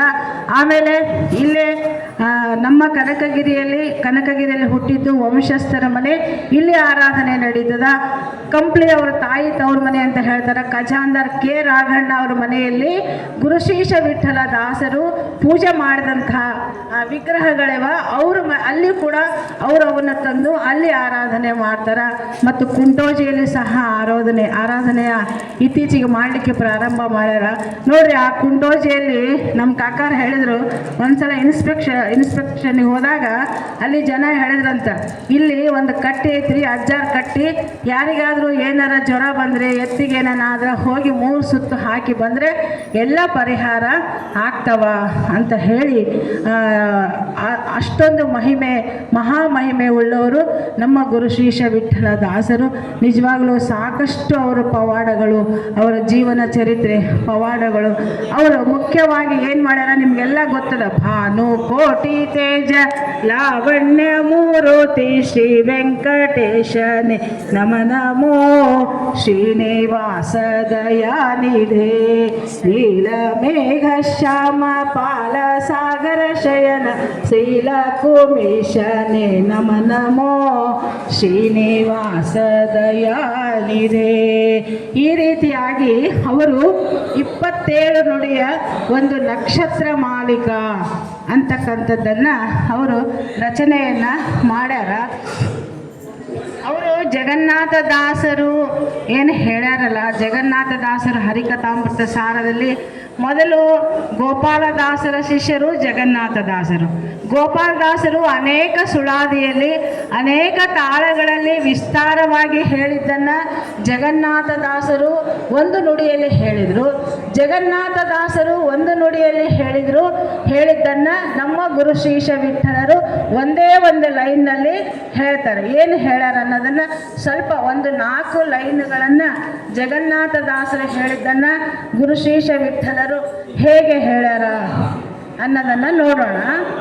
ಹೇಳ್ತಾರೆ, ಸೃಷ್ಟಿ ಇಲ್ಲದಲೇ ಒತ್ತಟ್ಟಿಗಿದ್ದವರನ್ನು ಸೃಷ್ಟಿಸಿ ಜೀವರ ಸಲಹುವೆ ಶ್ರೀನಿವಾಸ ದಯಾನಿಧೆ. ಈ ಲೈನ್ ಏನದಲ್ಲ, ಇದು ಅತ್ಯಂತ ಪ್ರಮೇಯ ಭರಿತವಾಗಿರ್ತಕ್ಕಂಥ ಸಾಲು. ನಾವು ಅಸೃಜ್ಯಾವಸ್ಥೆಯಲ್ಲಿ, ಅಂದರೆ ನಾವೆಲ್ಲರೂ ಸೃಷ್ಟಿಗೆ ಬರೋಕ್ಕಿಂತ ಮುಂಚೆ ಅತ್ಯಂತ ಅಣುವಿಗಿಂತ ಅಣುವಾಗಿ ಪರಮಾಣು ಮೌನವಾಗಿ ಬಿದ್ದುಬಿಟ್ಟಿದ್ವಿ. ಭಗವಂತ ಏನು ಮಾಡ್ತಾನೆ, ಒಂದು ಮುಷ್ಟಿ ತಗೋತಾನೆ. ಒಂದು ಮುಷ್ಟಿ ತಗೊಂಡು ನಮ್ಮನ್ನು ಸೃಷ್ಟಿಸ್ತಾರೆ. ನೀವೆಂದಾದರೂ ವಿಚಾರ ಮಾಡಿರಿ, ನಾವೆಲ್ಲಾದರೂ ಹುಟ್ಟಬೇಕು ಅಂತ ಅಂದ್ಕೊಂಡಿದ್ವಿ? ನಾವೇನು ಕನಕಗಿರಿಯಲ್ಲೇ ಹುಟ್ಟಬೇಕು ಅಂದ್ಕೊಂಡಿದ್ವಿ? ಅಲ್ಲೇ ಹುಟ್ಟಬೇಕು, ಎಲ್ಲೇ ಹುಟ್ಟಬೇಕಂತ ಅಂದ್ಕೊಂಡಿಲ್ಲ. ಭಗವಂತ ಸೃಷ್ಟಿ ಮಾಡ್ಯಾನ. ಎದಕ್ಕೆ ಸೃಷ್ಟಿ ಮಾಡ್ತಾನಂದ್ರೆ, ಒಂದು ಮುಷ್ಟಿ ಜೀವರಾಶಿಯನ್ನು ತೆಗೆದುಕೊಂಡು ಅದರಲ್ಲಿ ಸಾತ್ವಿಕರು, ರಾಜಸರು ಮತ್ತು ತಾಮಸರು 3 ವಿಧ ಜೀವರಾಶಿಗಳು ಸೃಷ್ಟಿಗೆ ಬರ್ತಾರೆ. ಒಂದು ಬ್ರಹ್ಮನ 100 ವರ್ಷ ಆಯುಷ್ಯ ಮುಗಿಯೋದವರೆಗೆ, ಒಂದು ಕಲ್ಪದವರೆಗೆ ಹಂಗೆ ಹುಟ್ಟುತ್ತಾ ಸಾಯ್ತಾ ಸಾಧನೆಯನ್ನು ಮಾಡ್ತಾನೆ ಇರ್ತಾರೆ.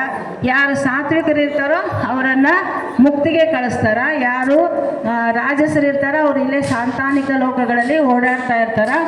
ಯಾರು ದೈತ್ಯರು ಇರ್ತಾರಲ್ಲ, ತಾಮಸರು ಅಂತಾರಲ್ಲ, ಅವರನ್ನು ಅಂಧನ್ ತಮಸ್ಸಿಗೆ ಭಗವಂತ ಕಳಿಸ್ತಾನೆ. ಪ್ರತಿ ಕಲ್ಪದಲ್ಲಿಯೂ 3 ಜೀವ, ನಾವೇನು ಸಾತ್ವಿಕರಿದ್ದೀವೋ, ರಾಜಸರಿದ್ದೀವೋ, ತಾಮಸರಿದ್ದೀವೋ ಗೊತ್ತಿಲ್ಲ, ಆದರೂ ಕೂಡ ನಮ್ಮ ಸಾಧನೆಯನ್ನು ನೋಡಿ ಭಗವಂತ ಎಲ್ಲಿ ಕಳಿಸ್ಬೇಕು ಅವರನ್ನು. ಯಾಕಂದ್ರೆ ಅನಂತ ಜನ್ಮದ ಸಾಧನೆ ಅದ. ಈಗ ಮೇಲ್ನೋಟಕ್ಕೆ ಒಬ್ರು ಏನೋ ಹುಚ್ಚರಂಗೆ ಕಾಣಿಸ್ಬೋದು, ಅವ್ರಿಗೇನೂ ಗೊತ್ತಿಲ್ಲ, ಆದರೆ ಅವರು ಅನಂತ ಜನ್ಮದ ಸಾಧನ ಮಾಡಿರ್ತಾರೆ. ಅವರು ಮಹಾನ್ ತಪಸ್ವಿಗಳು ಇದ್ದಂಗೆ ಇರ್ತಾರೆ. ಹೀಗಾಗಿ ಯಾರ ಒಳಗಿನ ಸ್ವರೂಪ ಸಾತ್ವಿಕ ಅದನೋ, ಸಾತ್ವಿಕ ಇದ್ರೆ ಅವರು ಸಾತ್ವಿಕರು, ರಾಜಸ ಇದ್ರೆ ಯಾಕಂದ್ರೆ ಹೇಳ್ತೀವಿ ಏನ್ರಿ ಭಗವಂತ ಎಲ್ರಿಗೂ ಬಹಳ ಅನ್ಯಾಯ ಮಾಡ್ತಾನ. ಒಬ್ಬೊಬ್ಬರನ್ನ ಭಾಳ ಶ್ರೀಮಂತರನ್ನ ಇಡ್ತಾನೆ, ಒಬ್ಬೊಬ್ಬರು ಬಡತನ ಇರ್ತಾನ, ಒಬ್ಬೊಬ್ಬರಿಗೆ ರೋಗ ಕೊಡ್ತಾನೆ. ಹಿಂಗ್ಯಾಕೆ ಮಾಡ್ತಾನೆ ದೇವರು? ತಾರತಮ್ಯ ಮಾಡ್ತಾನೆ ಏನು ದೇವರು? ಎಂದೂ ತಾರತಮ್ಯ ಮಾಡೋದೇ ಇಲ್ಲ. ನಮ್ಮ ಕರ್ಮ ಏನಿರ್ತಾವಲ್ಲ, ಜೀವ ಅನಾದಿ, ಭಗವಂತ ಅನಾದಿ ಕರ್ಮ ಕೂತ್ಕೊಂಡ್ಬಿಟ್ಟದ. ನಮ್ಮ ಕರ್ಮ ಆತೇನು ಮಾಡ್ಬೇಕ್ರಿ? ನಮ್ಮ ಕರ್ಮವನ್ನು ನೋಡಿಕೊಂಡು, ಈಗ ಪರೀಕ್ಷೆ ಎಕ್ಸಾಮ್ನಲ್ಲಿ ಮಕ್ಕಳು ಏನು ಬರೆದಿರ್ತಾವ ನಾವು ಅದಕ್ಕೆ ಮಾರ್ಕ್ಸ್ ಹೋಗ್ತೀವಿ, ಹೌದಲ್ಲ? ಬೇರೆ ಬರೀಲಾರ್ದ ಖಾಲಿ ಪೇಪರ್ ಕೊಟ್ಟರೆ ಹೆಂಗೆ ಮಾರ್ಕ್ಸ್ ಹಾಕಬೇಕು? ಹಾಕ್ಲಿಕ್ಕೆ ಸಾಧ್ಯ ಇಲ್ಲ. ಹಂಗೆ ಭಗವಂತ ನಾವು ಹಿಂದಿನ ಜನ್ಮದಾಗ ಏನು ಸಾಧನ ಮಾಡೀವಿ, ಏನು ಪುಣ್ಯ ಕರ್ಮ ಮಾಡಿದರೆ ಪುಣ್ಯ ಕೊಡ್ತಾನ, ಪಾಪ ಕರ್ಮ ಮಾಡಿದ್ರೆ ಅದನ್ನು ಮುಂದೆ ಅದಕ್ಕೆ ಹೇಳ್ತಾರೆ, ಇದೇ ಜನ್ಮದೊಳಗೆ ಅನುಭವಿಸ್ಬೇಕಪ್ಪ, ಇಲ್ಲಿಕ್ಕಿರ ಮತ್ತೆ ಅದೇನು ಬರ್ತದ, ಜನ್ಮಾಂತರಕ್ಕೂ ನಮ್ಗೆ ಬೆನ್ನು ಹತ್ತದ ಅಂಥೇಳಿ ಹೇಳ್ತಾರಲ್ಲ. ಈ ಒಂದು ಲೈನಿನಲ್ಲಿ ಹೇಳಿದ್ದು ನಮ್ಮ ಜಗನ್ನಾಥ ದಾಸರು ಹರಿಕಥಾಮೃತ ಸಾರದೊಳಗೆ ಏನು ಹೇಳ್ತಾರ ಅಂದರೆ, ಸ್ವಲ್ಪ ನಾನು ಇಲ್ಲಿ ಏನು ಮಾಡ್ತಾ ಇದ್ದೀನಿ, ಜಗನ್ನಾಥ ದಾಸರು ಹೇಳಿದ ನುಡಿಗೂ ಮತ್ತು ಗುರುಶೇಷ ವಿಠಲರು ಹೇಳಿದ ನುಡಿಗೂ ಸ್ವಲ್ಪ ಟ್ಯಾಲಿ ಮಾಡ್ತೀನಿ. ಈಗ 25ನೇ ಸಂಧಿ ಕ್ರೀಡಾ ವಿಲಾಸ ಸಂಧಿಯೊಳಗೆ ಹೇಳ್ತಾರೆ. ನೀವೆಲ್ಲ ಹರಿಕಥಾಮೃತ ಸಾರ ಪಾರಾಯಣ ಮಾಡ್ತೀರಿ, ಅಧ್ಯಯನ ಮಾಡ್ತೀರಿ, ನಿಮಗೆ ಗೊತ್ತಾಗ್ತದೆ ಅಂತ ಹೇಳಿ. ಕ್ರೀಡೆಗೋಸುಗ ಅವರವರ ಗತಿಯ ನೀಡಲೋಸುಗ ದೇಹಗಳ ಕೊಟ್ಟಾಡುವನು ಸ್ವೇಚ್ಛೆಯಲ್ಲಿ ಬ್ರಹ್ಮೇಶಾದರುಳು ಪಕ್ಕು ಮಾಡುವನು ವ್ಯಾಪಾರ ಮೂಢ ದೈತ್ಯರಳಿದ್ದು ಕೇಡು ಲಾಭಗಳಿಲ್ಲ ಇದರಿಂದ ಅವತಾರದಲ್ಲಿ. ನೋಡ್ರಿ, ಭಗವಂತ ಎಲ್ಲರಲ್ಲಿ ಇದ್ದು ಏನು ಮಾಡ್ತಾನ, ಕಾರ್ಯವನ್ನು ಮಾಡ್ತಾನ. ಇದರಿಂದ ಭಗವಂತನಿಗೆ ಏನು ಲಾಭ ಇಲ್ಲ, ಏನು ನುಕ್ಸಾನ ಇಲ್ಲ. ಎದಕ್ಕೆ ಮಾಡ್ತಾನ ಅಂತಂದ್ರೆ, ಕೇವಲ ಭಗವಂತನಿಗೆ ಇದು ಒಂದು ಕ್ರೀಡೆ. ನಮ್ಮನ್ನು ಯಾಕೆ ತರ್ತಾನ್ರಿ ಸೃಷ್ಟಿಗೆ? ಯಾಕೆ ತರ್ತಾನೆ ಸೃಷ್ಟಿಗೆ ಅಂತಂದರೆ, ನಮ್ಮ ಸ್ವರೂಪ ಜ್ಞಾನವನ್ನು ಕೊಟ್ಟು ನಾವು ಎಲ್ಲಿ ಕಳಿಸ್ಬೇಕೋ ಅವರವರ ಗತಿಯನ್ನು ನೀಡಲಿಕ್ಕೆ ಭಗವಂತ ನಮ್ಮನ್ನು ಈ ಸೃಷ್ಟಿಗೆ ತರ್ತಾರ ಅಂಥೇಳಿ ಜಗನ್ನಾಥ ದಾಸರು ಒಂದು ನುಡಿಯಲ್ಲಿ ಹೇಳಿದ್ದನ್ನು ಇವರು ಒಂದೇ ಒಂದು ಲೈನ್ನಲ್ಲಿ ಇಟ್ಟರು. ಮತ್ತೆ ಹೇಳ್ತಾರ, ತನುಮಾನ ಕರುಣಗಳನ್ನು ಕೊಟ್ಟು ಅನಿಮಿಷರನ್ನು ಅಭಿಮಾನಿಗಳೆನಿಸಿದಿ ಶ್ರೀನಿವಾಸ ದಯಾನಿದೆ. ನೋಡ್ರಿ, ನಾವು ಎಂದಾದರೂ ವಿಚಾರ ಮಾಡ್ತೀವಿ, ಆ ಭಗವಂತ ಕೊಟ್ಟ ದೇಹ, ಈ ಭಗವಂತ ದೇಹ ಕೊಟ್ಟನಲ್ಲ, ಈ ದೇಹ ಅಷ್ಟೇ ಕೊಟ್ಟಿಲ್ರಿ. ಬಲಭಾಗದಲ್ಲಿ ದೇವತೆಗಳಿದ್ದಾರ, ಎಡಭಾಗದಲ್ಲಿ ದೈತ್ಯರಿದ್ದಾರ. ನಮ್ಮಿಂದ ಏನಾದರೂ ಸತ್ಕರ್ಮಗಳಾದರೆ ದೇವತೆಗಳು ನಿಂತು ಮಾಡಿಸ್ತಾರ, ಕೆಟ್ಟ ಕರ್ಮಗಳಾದರೆ ಯಾರು ಮಾಡಿಸ್ತಾರ? ದೈತ್ಯರು ಮಾಡಿಸ್ತಾರ. ನಮ್ಗೆ ದೇವತೆಗಳ ವ್ಯಾಪಾರ ಹೆಚ್ಚಾದರೆ ಒಳ್ಳೆಯ ಕರ್ಮಗಳಾಗ್ತಾವೆ. ಇಷ್ಟೇ ನಾವು ತಿಳ್ಕೋಬೇಕು. ನಮ್ಮಿಂದ ಏನಾದರೂ ಪೂಜೆ ಪುನಸ್ಕಾರ, ಪುರಾಣ ಪುಣ್ಯಕಥೆ ನಾವು ಒಳ್ಳೆ ಕಾರ್ಯ ಮಾಡಿವೆ ಅಂತ ಅಂದ್ಕೊಂಡ್ರೆ ಇವತ್ತು ದೇವತೆಗಳ ವ್ಯಾಪಾರ ಹೆಚ್ಚಾಗ್ಯದ. ನಾವು ಬರೀ ನಿದ್ರ ಆಲಸ್ಯ, ಏನು ದೇವರು ಬೇಡ, ದಿಂಡ್ರು ಬೇಡ, ಹೆಂಗೆ ಬೇಕಂಗೆ ಇದ್ವಿ ಅಂದ್ರೆ ಅಲ್ಲಿ ಏನು ಗೊತ್ತಾಗ್ತದೆ, ಇದು ದೈತ್ಯರು ವ್ಯಾಪಾರ ಮಾಡ್ಲಿಕ್ಕತ್ತೆ. ಯಾಕಂದ್ರೆ ನಾವು ಸ್ವತಂತ್ರರಿಲ್ಲ, ಇಲ್ಲಿ ತತ್ವಾಭಿಮಾನಿ ನೀವು ಸ್ವಲ್ಪ ತಿಳ್ಕೋಬೇಕು ಎಲ್ಲರೂ. ಏನಂತಂದ್ರೆ ಅನೇಕ ತತ್ವಾಭಿಮಾನಿ ದೇವತೆಗಳು ಇದ್ದಾರ. ಕಣ್ಣಿನಲ್ಲಿ ಯಾರಿದ್ದಾರ? ಸೂರ್ಯ ಚಂದ್ರರಿದ್ದಾರ. ಕಿವಿಯಲ್ಲಿ ಯಾರಿದ್ದಾರ? ದಿಗ್ದೇವತೆಗಳಿದ್ದಾರ. ಕಾಲಿನಲ್ಲಿ ಯಾರಿದ್ದಾರ? ಜಯಂತ ಇದ್ದಾನ. ಕೈಯಲ್ಲಿ ಯಾರಿದ್ದಾರ? ದಕ್ಷ. ಪಂಚ ಜ್ಞಾನೇಂದ್ರಿಯಗಳು, ಪಂಚ ಕರ್ಮೇಂದ್ರಿಯಗಳು, ತತ್ವಾಭಿಮಾನಿ ದೇವತೆಗಳನ್ನೇ ಇಟ್ಟಾರ ಭಗವಂತ. ನಾವೇನು ಮಾಡಬೇಕು? ಪ್ರಾರ್ಥನೆ ಮಾಡಬೇಕು ಅವರಿಗೆ. ಯಾಕಂದ್ರೆ ಅವ್ರವ್ರ ಡಿಪಾರ್ಟ್ಮೆಂಟ್ನಾಗ ಇದ್ರೆ ಪ್ರಾರ್ಥನೆ ಮಾಡಿದ್ರೆ ಅವ್ರು ನಮ್ಗೆ ಅನುಗ್ರಹ ಮಾಡ್ತಾರೆ. ಹೌದಿಲ್ಲ? ಹೆಂಗಂತಂದರೆ ಈಗ ನಾವು ಯಾವುದೋ ಒಂದು ಆಫೀಸಿಗೆ ಹೋಗ್ಬೇಕಾದ್ರೆ ಏನು ಮಾಡ್ತೀವಿ? ನೇರವಾಗಿ ನಾವು ಡಿ ಸಿನ ಯಾರನ್ನಾರ ಭೇಟಿ ಆಗ್ಲಿಕ್ಕೆ ಆಗ್ತೀನೋ ಫಸ್ಟ್ ಪ್ಯೂನ್ ಭೇಟಿ ಆಗಬೇಕು. ಆಮೇಲೆ ಸೆಕ್ಷನ್ ಕ್ಲಾರ್ಕ್, ಇದು ನಂದಲ್ಲ ಅಂತಾನೆ, ಸೆಕ್ಷನ್ ಕ್ಲಾರ್ಕಿಗೆ ಭೇಟಿ ಆಗಬೇಕು. ಹಂಗೆ ನಾವು ಏನು ಮಾಡಬೇಕು? ಕಿವಿಯಲ್ಲಿದ್ದಂಥ ಸ್ವಲ್ಪ ನಿಮ್ಗೆ ವಿಷಯ ಇಂಟ್ರೆಸ್ಟ್ ಅನಿಸಿದರೆ ಹೇಳ್ಬೋದಲ್ಲ? ಸಾಕಂತ ಎಷ್ಟೊತ್ತು ಟೈಮ್ ಮುಗೀತಂದ್ರೆ ಮುಗಿಸ್ತೇನೆ ಅಷ್ಟೇ. ಕಿವಿಯಲ್ಲಿದ್ದಂಥ ದಿಗ್ದೇವತೆಗಳೇ ಶ್ರವಣ ಮಾಡಿಸ್ರಿ ಅಂತ ಬೇಡ್ಕೋಬೇಕು. ಕಣ್ಣಿನಲ್ಲಿರ್ತಕ್ಕಂಥ ಸೂರ್ಯಚಂದ್ರರೇ ಭಗವಂತನನ್ನು ನೋಡೋ ಹಾಗೆ ಮಾಡಬೇಕು ಅಂತ ಕೇಳ್ಕೋಬೇಕು. ಕಾಲಿನಲ್ಲಿರ್ತಕ್ಕಂಥ ಜಯಂತ ಹರಿಮಂದಿರಕ್ಕೆ ಓಡಾಡುವ ಹಾಗೆ ಮಾಡಪ್ಪ ಅಂತ ಬೇಡ್ಕೋಬೇಕು. ಕೈಯಲ್ಲಿರ್ತಕ್ಕಂಥ ದಕ್ಷ ಭಗವಂತನ ಪೂಜಾ ಮಾಡಿಸು. ಅದಕ್ಕೆ ನಾವು ದಿನಾಲು ಪ್ರತಿನಿತ್ಯ ಎದ್ದ ತಕ್ಷಣ ಬೇಡ್ಕೋಬೇಕು. ಏನು ಬೇಡ್ಕೋಬೇಕು? ನಮೋಸ್ತು ತಾತ್ವಿಕ ದೇವಃ ವಿಷ್ಣು ಭಕ್ತಿ ಪಾರಾಯಣ ಧರ್ಮ ಮಾರ್ಗೆ ಪ್ರೇರೆಯಂತೋ ಭವಂತೋ ಸರ್ವವೇಹಿ. ಹೇ ಭಗವಂತ, ತತ್ವಾಭಿಮಾನಿ ದೇವತೆಗಳಿರ, ಇಂದ್ರಿಯ ಅಭಿಮಾನಿ ದೇವತೆಗಳು ನನ್ನಲ್ಲಿ ಇದ್ದೀರಿ. ನೀವು ನನ್ನಿಂದ ಸತ್ಕರ್ಮಗಳನ್ನು ಮಾಡಿಸ್ರಿ ಅಂತ ಹೇಳಿ ನಾವು ಬೇಡಿಕೊಂಡು ಪ್ರಾರ್ಥನೆ ಮಾಡಿದಾಗ ಭಗವಂತ ನಮ್ಮಿಂದ ಏನು ಮಾಡಿಸ್ತಾನ? ದಿನದಿಂದ ದಿನಕ್ಕೆ ಹೆಚ್ಚು ಹೆಚ್ಚು ಸತ್ಕರ್ಮಗಳನ್ನು ಮಾಡಿಸಿ ನಮಗೆ ಹೆಚ್ಚು ಸಾಧನೆಯನ್ನು ಮಾಡಿಸಿ ಅನುಗ್ರಹ ಮಾಡ್ತಾನ ಅಂತೇಳಿ ಹೀಗೆ ಒಂದೇ ಎರಡೇ ಅನೇಕ ಗಹನವಾದ ವಿಷಯಗಳನ್ನು ಜಗನ್ನಾಥದಾಸರು, ಗೋಪಾಲದಾಸರು ಮತ್ತು ವಿಜಯದಾಸರು ಹೇಳಿರ್ತಕ್ಕಂತಹ ಈ ಒಂದು ಪ್ರಮೇಯಗಳನ್ನು, ತತ್ವಗಳನ್ನು ನಮ್ಮ ಗುರುಶ್ರೀಶ ವಿಠ್ಠಲ ದಾಸರು ಈ ಒಂದು ನಕ್ಷತ್ರ ಮಾಲಿಕ ಅಂತಕ್ಕಂಥ ಒಂದು ಸ್ತೋತ್ರದಲ್ಲಿ ಇಟ್ಟಾರ. ಅಷ್ಟೇ ಅಲ್ರಿ, ನಿಮ್ಗೆ ಏನಾದರೂ ದುಃಖ ಬಂದರೆ ಹೇಳ್ತಾರೆ 27 ದಿವಸ ದಿನಾಲು ಒಂದು ದೇವ್ರ ಮುಂದೆ ದೀಪ ಹಚ್ಚಿ 27 ದಿವಸ ದಿನಾ ಒಂದು ಸಲ ನಕ್ಷತ್ರ ಮಾಲಿಕ ಭಾನುಕೋಟಿ ಅದಲ್ಲ, ಇದನ್ನು ಅಂದರೆ ನಿಮಗೆ ಅನ್ಕೊಂಡ ಕಾರ್ಯಗಳೆಲ್ಲ ಈಡೇರ್ತಾವ ಅಂತೇಳಿ ಹೇಳ್ತಾರೆ. ಇಷ್ಟೊಂದು ಪವರ್ಫುಲ್, ಇಷ್ಟೊಂದು ಮಹತ್ವವಾಗಿರ್ತಕ್ಕಂಥ ಕೃತಿಯನ್ನು ನಮ್ಮ ಗುರುಶ್ರೀಶ ವಿಠ್ಠಲ ದಾಸರು, ನಮ್ಮ ಕನಕಗಿರಿಯವರು, ನಾವೆಲ್ಲ ಹೋದಾಗ ನಾವು ಕನಕಗಿರಿಯವ್ರಿ, ನಾವು ಗುರುಶ್ರೀಶ ವಿಠ್ಠಲ ವಂಶಸ್ಥರಿ ಅಂದಾಗ ನಮ್ಗೆ ಎಷ್ಟು ಯಾರೋ ಬಂದು ನಮಸ್ಕಾರ ಮಾಡ್ತಾರೆ. ನಮ್ಗೆ ಅನ್ನಿಸ್ತದ ನಾವೇನು ಹೌದು ನಾವು ಗುರುಶ್ರೀಶ ವಿಠ್ಠಲರು ಅಂದ್ವಿ, ಆರಾಧನೆ ಮಾಡಿದ್ವಿ, ಭಜನೆ ಮಾಡಿದ್ವಿ, ಊಟ ಮಾಡಿದ್ವಿ, ಇಷ್ಟೇ ಹೋದ್ವಿ, ಆರಾಧನೆ ಮುಗಿತು ಅನ್ಕೊಂಡ್ಬಿಡ್ತೀವಿ. ಇಲ್ಲ, ಅವ್ರು ಏನು ಹೇಳ್ಯಾರ, ಅವ್ರು ಏನು ಮಾಡ್ಯಾರ, ಕಿಂಚಿತ್ತಾದರೂ ನಾವು ಅದನ್ನು ನೋಡಿಕೊಂಡು ಅನುಸಂಧಾನ ಪೂರ್ವಕವಾಗಿ ನಮ್ಮ ಜೀವನದಲ್ಲಿ ನಾವು ಅವನ್ನು ಅಳವಡಿಸ್ಕೊಂಡಾಗ ಆ ಗುರುಶ್ರೀಶರಾಯರು ನಮ್ಮನ್ನು ಖಂಡಿತವಾಗಿ ಏನು ಮಾಡ್ತಾರ? ಉದ್ಧಾರ ಅಂತಕ್ಕಂಥದ್ದನ್ನು ಮಾಡೇ ಮಾಡ್ತಾರ ಅಂತ ಹೇಳ್ತಾ ಅನೇಕ ಮಹತ್ವವಾದ ವಿಷಯವನ್ನು ಕೊಟ್ಟಿರ್ತಕ್ಕಂಥ ಗುರುಶ್ರೀಶ ವಿಠ್ಠಲ ದಾಸರು ಅವರೇ ಪ್ರೇರಣೆಯನ್ನು ಮಾಡಿ ಇವತ್ತ ಇಲ್ಲಿ ನನ್ನ ಕೂಡಿಸಿ, ಯಾಕಂದ್ರೆ ನಾನು ಏನು ನುಡಿತೀನಿ, ನಾನು ಏನು ಹೇಳ್ತೀನಿ ಅನ್ನೋದು ನನಗೆ ಗೊತ್ತಿದ್ದಿಲ್ಲ.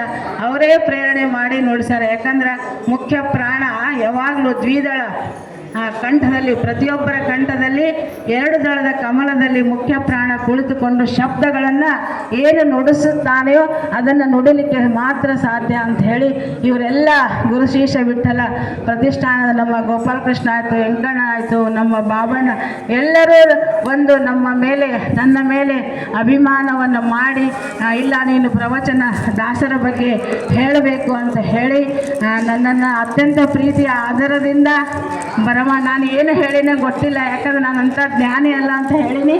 ಆದರೂ ಕೂಡ ದಾಸರಾಯರು ನನ್ನಿಂದ ವಾಕ್ ಸೇವೆಯನ್ನು ತೆಗೆದುಕೊಂಡಾರ.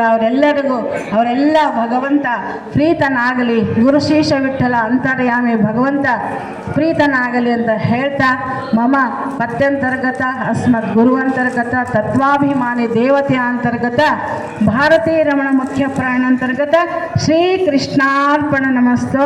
ಹರೇ ಸ್ವಾಮಿ ನಂದೇನದು ಸ್ವಾಮಿ ನಿಂದೇ ಇದೆಲ್ಲವೂ. ಹರೇ ಶ್ರೀನಿವಾಸ ಹರೇ ಶ್ರೀನಿವಾಸ. ಜೈ ಗುರು ಶ್ರೀಶ ವಿಠಲ. ಹರೇ ಶ್ರೀನಿವಾಸ. ಪ್ರೀತನಾಗು ಸ್ವಾಮಿ ಶ್ರೀಕೃಷ್ಣ.